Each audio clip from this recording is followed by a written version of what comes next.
YouTube. Hello.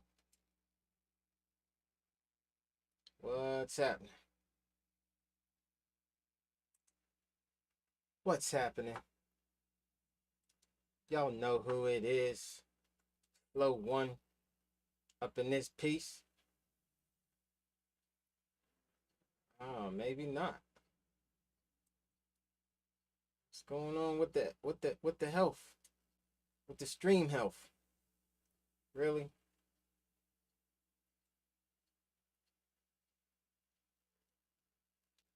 Let's go.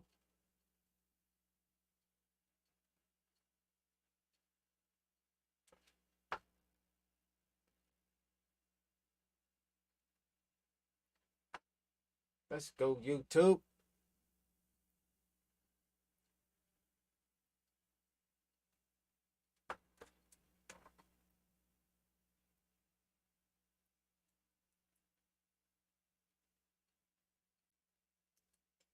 Yeah, I'm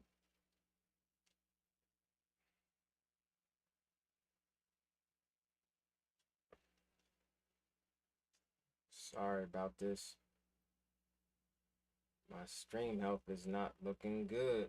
It's looking pretty poor right now.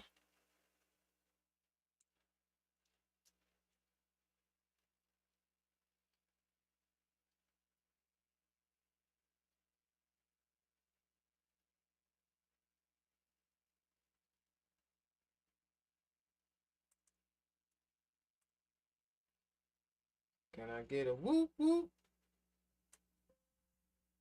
Yeah.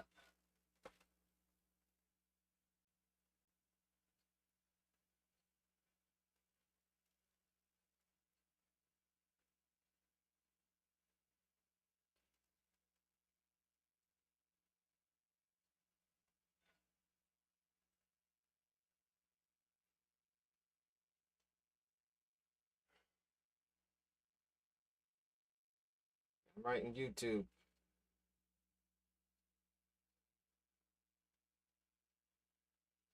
Trying to get in contact with YouTube right now.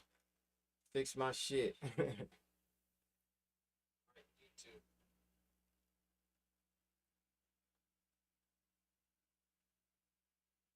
get in contact with YouTube right now.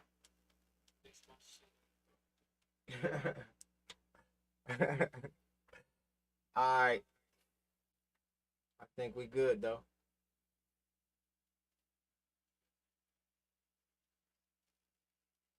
So anyway, we gonna go ahead and get started. See.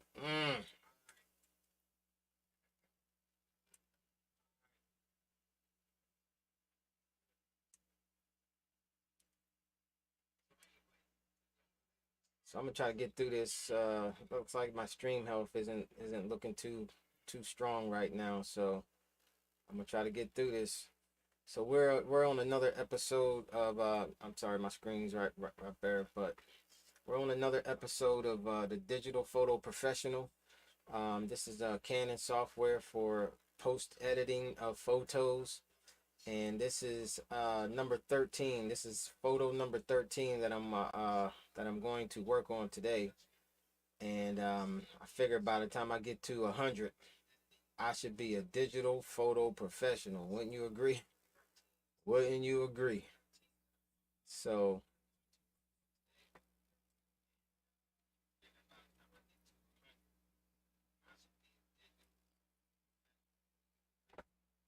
so um, we're gonna take a look at the curves, the tone curves today. I'm not sure which photo I'm gonna use yet, and so let's jump into it. Let's see which one we're gonna select here, and see where we can put the tone curves to work today. All right, so some of these you'll probably already recognize if you're checking me out. I did this. This is my last one. I cropped the plane out. Over on this side, there was the wing popping out here, so I kind of cropped that out. So now we just need another photo. Looking at this, I like this, but I think what I was going for here was I was going for the top of this hill and the sky. I didn't get it, so I could crop this and kind of work with this right here, but I'm not. This one, I didn't get all of what I wanted. I think I wanted more of this hill up here. I didn't get it all. And so this next photo, this is what I was trying to get. See how this is more full? It looks more full in the picture. Doesn't look like cut off. This one looks more full in the picture, but really not too much going on. I guess that's just some personal stuff I saw. And but anytime I'm taking photos, I always kind of want to get the sky and the top of, there's hills or mountains, the top and all that stuff. So, but I'm not going to fool with those. This one, I'm going to save this one. I don't know what I want to do with this one yet, but I like this one. I really, really like this one. So I'm going to come back to that. Not really worried about that one too much. Some of these look kind of familiar because these are on the, I believe, on the same plane ride. I was either leaving or landing, departing or landing, one or the other. So I'm gonna just go through these, see which one we can mess with.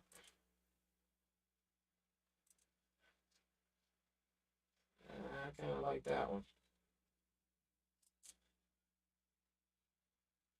And this one, yeah, these are more. This is a little blurred. It's a little blurry.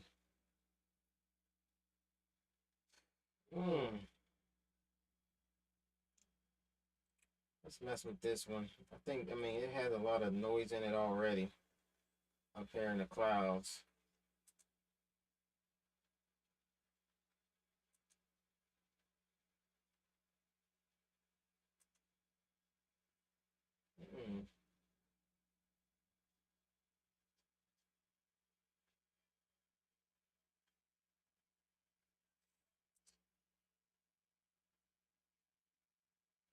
I'm gonna mess with this one. I'm gonna save that one. That'll be number 14. But let's mess with this one. This is more.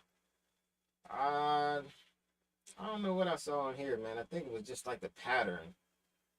When you look at this is sort of like a pattern here to me, and this is kind of what I saw. I guess I would know I was in the plane, and I don't know. I snapped it. I don't know. Something just looked interesting to me. I can't remember my thinking on a bunch of these, but just knowing how I take photos and take a look at things, there was some type of intention there. But and plus, these were taken so long ago, like I just can't recall. But I know what I was kind of going for from based off of the things I'm doing now. So let's take a look at this one. Let's manipulate this one. So the first thing I like to do is I like to get them side by side. I like the original, and then I'll get get this other one up that I'm gonna start manipulating, and it defaults to this basic image adjustment, and it only gives you a couple of settings here, based off of my camera that I used. It's not gonna open up everything. So right here, all I can use is the auto lighting optimizer. So we'll see what that does. I like that already. Look, and I usually keep it on standard. I've tried strong, I've tried low, and it just depends. I might as well just try it. Let me try it on low. See, really not much of a difference, and then make it strong. A little bit of a difference.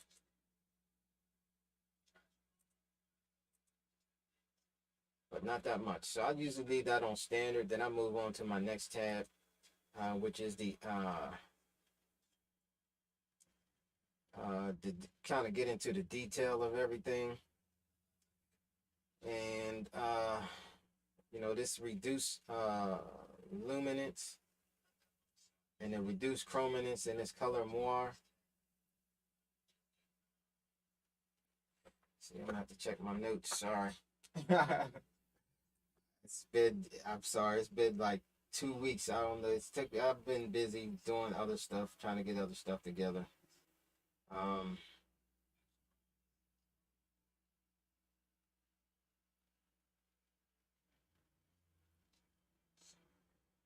But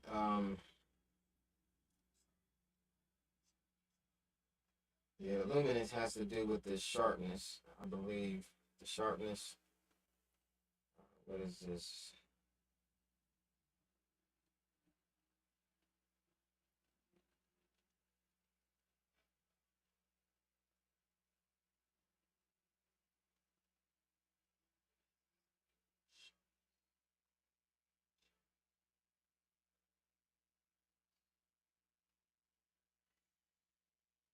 Oh no, I'm sorry. See, that's why I gotta check. Once I start doing this all the time, you won't have to worry about it, right? But the luminance noise deals with the grain, and the chrominance deals more with the color. All right, so there we go. And then of course the color moire is color. Oh, sorry about that. So the grain, yeah, this is a little grainy. It's grainy. You know, I was taking it from a plane. No zoom lens. It was a phone. It was a camera. It was a phone on my camera. So let's turn this up. And here you can see what's happening in this little box right here. And as a matter of fact, sorry, let me do one more thing. Let me get out your way. Let me move to the corner. Move over to that corner and up. All right, so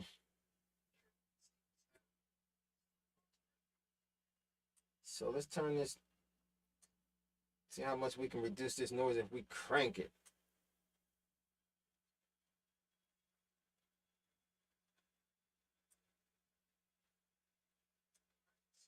You know what? I'm gonna focus in on this red right here for this chrominance noise. See what happens there. Oh, hope y'all can see that.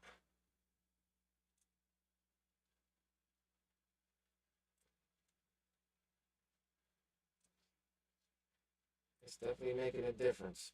I'm gonna put that about right there, 20. This grain, I don't know. Let me see. About 13. Let me pop on that. Color more. Oh, wow. I just saw that. Watch this part. Right up in here. And I turn it on. Yeah. I'm gonna leave that at 2 though. Alright, and then since I have it here and I'm kind of zoomed in right here, let's take a look at the sharpness. But I don't wanna, I'm gonna change my my area on what I want to see sharp. Let's do that.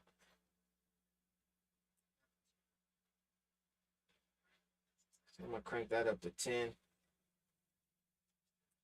and then bring it back. And I'm gonna leave that at 5 right now. All right, so here's what the video is all about right here. Oh, this doesn't look bad at all. Look at that curve. Look at, look at this histogram. Look at that. That's, man. Ooh, that's pretty good. You know, this is, this is where you kind of want your images. You don't want really too much popping up on this side or too much popping up on this side. You kind of want this stuff all in here, man. It's pretty much, it's a pretty good balanced picture. Pretty much balanced picture. But this is what it's all about, the curves, man. The curves, they make a huge difference.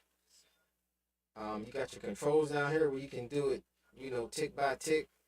Or you can, you have these controls up here that, you have all these from the sides, all 4 sides to give you something. And you can start manipulating these, and once you start moving these, it kind of moves all these numbers too. So either way you want to do it, you can fine tune your stuff down here, or you can get up in here and get into some stuff real quick. And by some broad moves. All right, so since I kind of pulled everything out, let's just start taking things back. See what we got. Okay, do I want to bring more shadows in? Ah, yeah, I do. I do. I don't want to bring them in that close. I want to just bring them in right to the edge. Right to the edge. Let me bring this brightness back up. All right. Yeah, see, I don't want to do too much on this bright side. Because bringing those shadows up, that did a huge,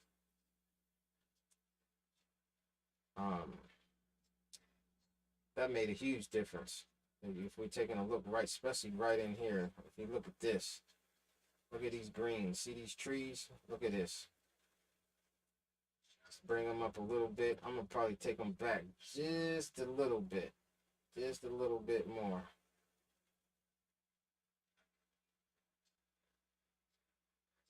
I don't want them looking like unnaturally green.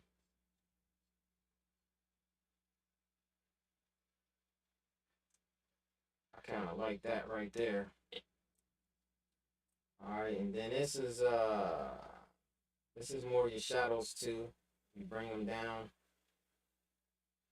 It just darkens the entire image instead of your your shadows. It just darkens the entire image. So you don't want to really do too much with that.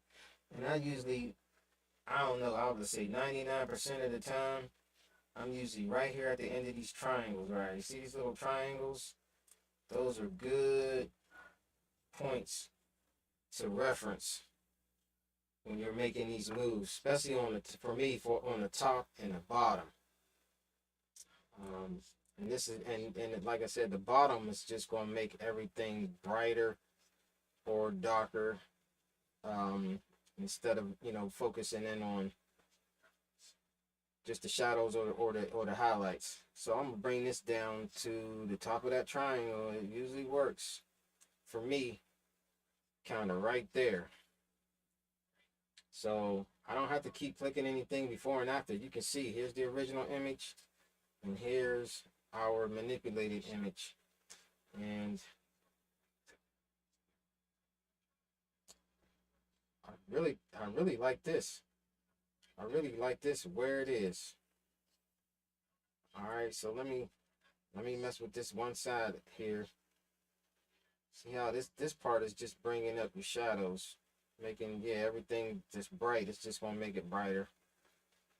All right, so I'm gonna bring that back. I might take this back to the triangle and leave it there. Wow, that was quick. I mean, look at this.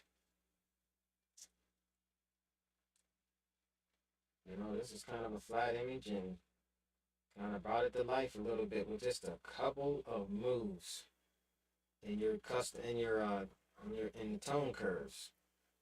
Kind of toning everything up, getting your curves together. It's looking pretty good. It's looking pretty good right there. All right, so we'll move on to our colors.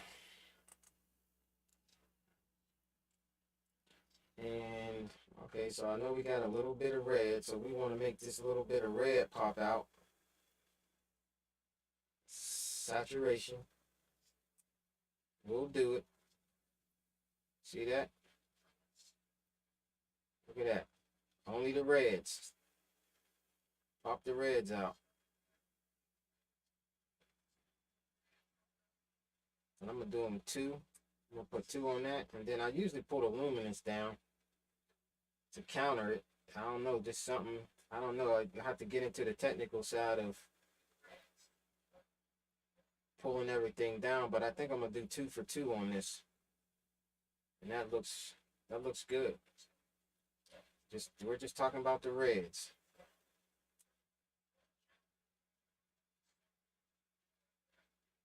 Yep, and pay attention to your histogram. See how that's moving? It's moving pretty good. So I'm gonna maybe 1. Maybe I'll do 1 on that. All right, and I don't know. There's really not a lot of colors in here. Really not a lot of colors. Got a little bit of A little bit of tan, a little bit of yellowish. Just not a lot of color, so it's really not too much to do with this. You know, we have no sky, nothing else, so kind of like this. You know, just taking a picture of rooftops. You know, like I said, it seemed like it was a pattern or something that kind of stood out to me, that made me snap that picture. But you know, I'm sorry, I forgot. There's one thing I forgot to do. I usually don't mess with the hue because you know that's just dealing with your colors. But the saturation I do mess with. And I should have did this first, but since I didn't, let's crank it up. Oh, wow.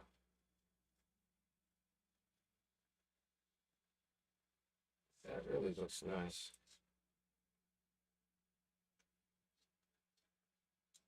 But I'm gonna pull it back a little bit, down within my range. And I might go for the higher range on this one. I'm usually between 121 and 137. I think that's been my range. And this one I'm kind of using on the higher range because yeah, it brings everything out. Not too dramatic. Like if I crank it all the way up to 200, wow, yeah, something, yeah, kind of your reds get kind of blown out, and some of your other colors, you know, this is saturation.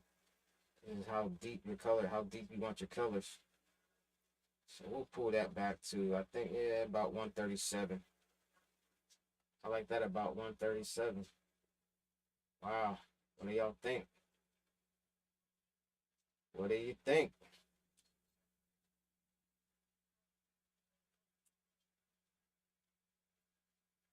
I like it. You like it? I like it. You like it? What about you? You like it? I like it. You like it? I like it. We all like it. Yeah, I like that. You can see the before and after. This is where I started. This is where I'm at. All right, so I'm gonna move over to this last tab here.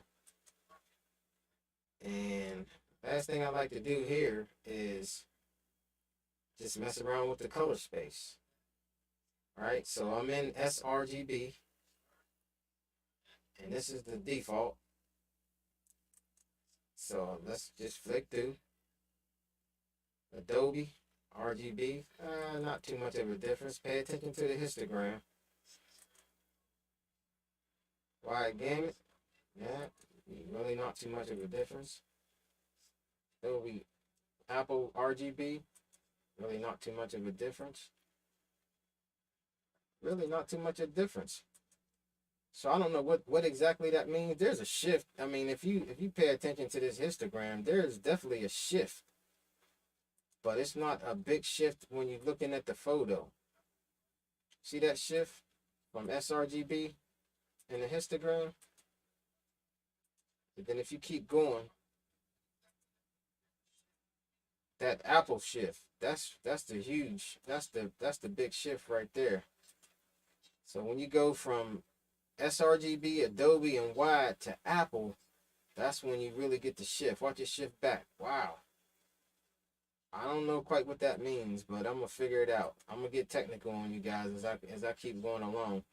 I keep kind of researching some stuff. Like I had to research the chrominance noise and the luminance noise. Kind of figured out, it will kind of know what that means now. So I'll figure out the workspace. I know that the wide gamut is just the base. It's based on how the space, how many colors you can kind of look at and see in a certain space. And I know the wide gamut in DaVinci Resolve gives you the most colors. It gives you the most color space. So I'm not sure how these all pan out as far as these photos. So that's usually the last thing I do. So I'm gonna just leave it on sRGB. Kind of go back here, and I like it. I like it. I like it. Like I said, these tone curves, makes all the difference in the world. To me, this is where all the magic happens. And I didn't even, and look, I didn't even use the S curve. I didn't even have to use the S curve because this thing was so much, it's like it was like perfectly exposed to me. Um, Not perfectly, but where it needs to be, not too much on your sides, you know, on your dark side and your light side. It's kind of, it's spiking at the top. It's spiking at the top, and usually I'll mess with this one. I'll mess with this top curve. See if I can bring this spike down a little bit, but I'm actually I'm happy with this. I'm not gonna mess with it too much. There's really not too much more to do.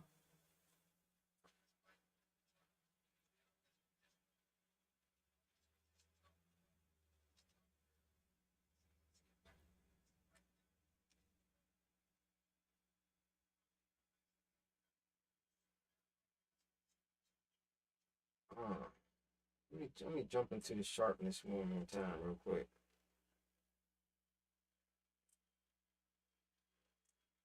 I like that.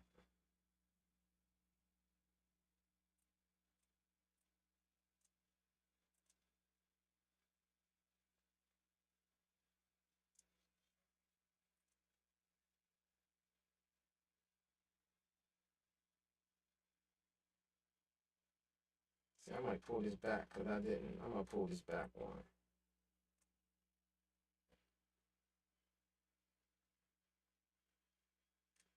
Yeah, I kind of like that better. I'm gonna pull this back. Do like 131.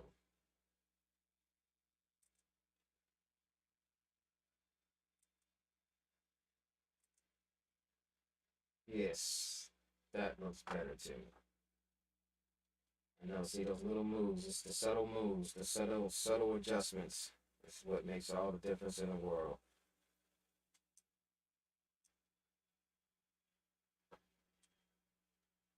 Those subtle adjustments makes all the difference in the world.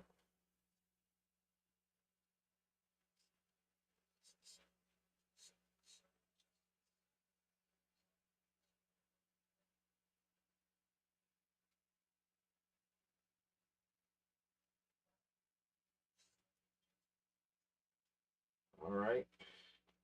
And I think our job is done here.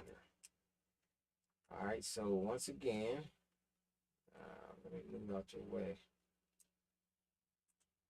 Let's get back down there. So once again, I'll go ahead and save this as convert and save. All right. So this is going to convert it and save um, to JPEG. And I'm not worrying about the original image because I have these backed up somewhere else. And so I'm going to go ahead and overwrite this, my original image to my manipulated image to save space on this laptop because I'm running out of space. At least on my C drive, I do have an external, of course, and yeah, we'll save it. Yep, I'm going to overwrite that file. And you can't see all this happening, but it's happening. It's happening. And that's it. I hope you guys enjoyed this. There's many more to come, and there's many more to come. And subscribe and be notified when I go live. I'll live stream everything. I don't record and do this and then upload it and do all that and that and that and this. I live stream, so check me out. There's a lot more coming. A lot more coming as far as photos and a few other things I got up my sleeve. So check me out. All right. I'm out. Y'all take care now here.